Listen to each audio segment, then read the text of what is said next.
Olá! Hoje a gente vai mergulhar na sabedoria de uma parábola que é, ao mesmo tempo, simples e muito, mas muito poderosa.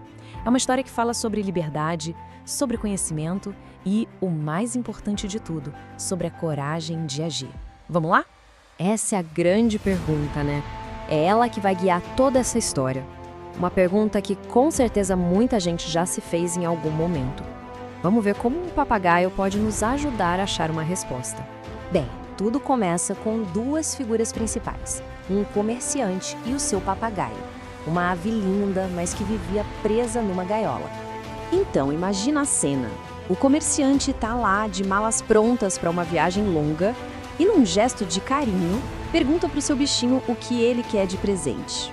Só que o pedido que vem aí não é nada comum. E aqui está. Ele não pede uma comida diferente, um brinquedo novo, nada disso.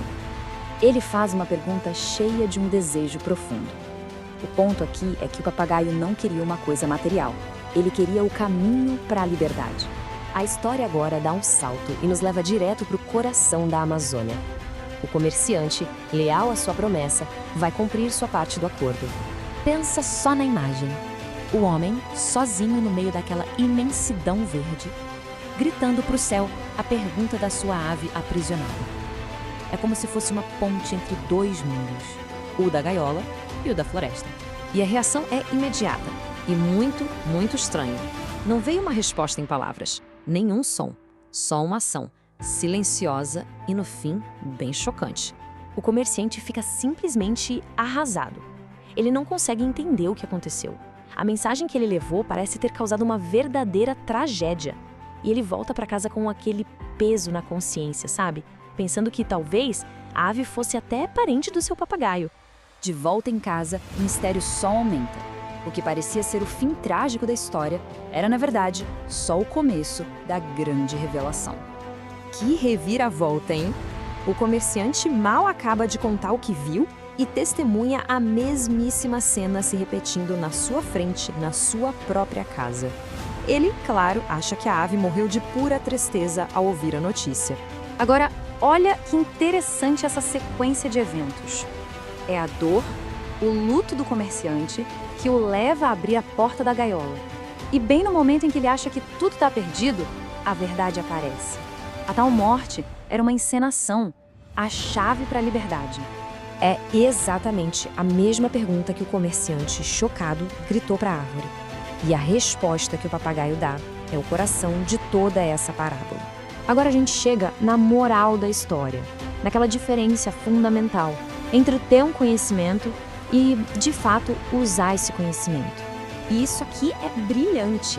O papagaio livre não mandou uma resposta falada, ele mandou uma instrução, um verdadeiro plano de ação.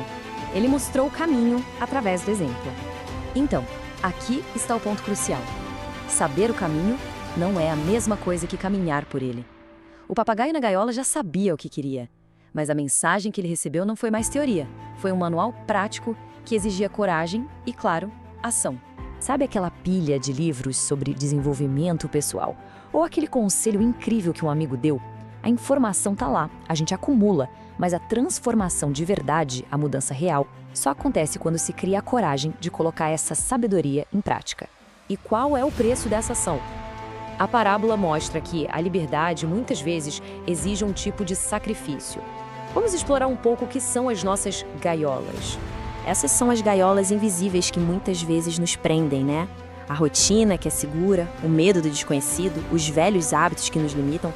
A gente continua ali, preso, mesmo querendo a liberdade, porque sair dessa gaiola pode ser bem assustador. Essa é uma metáfora muito poderosa. Para o papagaio, ser livre exigiu a morte da sua vida de bicho de estimação. Para nós, pode significar deixar para trás uma versão antiga de quem somos, abandonar velhos padrões para que algo novo possa nascer. Esse versículo famoso reforça muito bem a ideia central. Conhecer a verdade, nesse caso, o caminho para a liberdade, é o primeiro passo. Mas a libertação completa só vem quando essa verdade é vivida, quando se age de acordo com ela. E a gente termina com essa reflexão. A estratégia do papagaio nos convida a olhar para as nossas próprias vidas. Que hábito, que medo ou que zona de conforto precisa morrer para que uma nova liberdade possa finalmente alçar voo? A resposta, como o papagaio descobriu, não está no falar, mas no agir.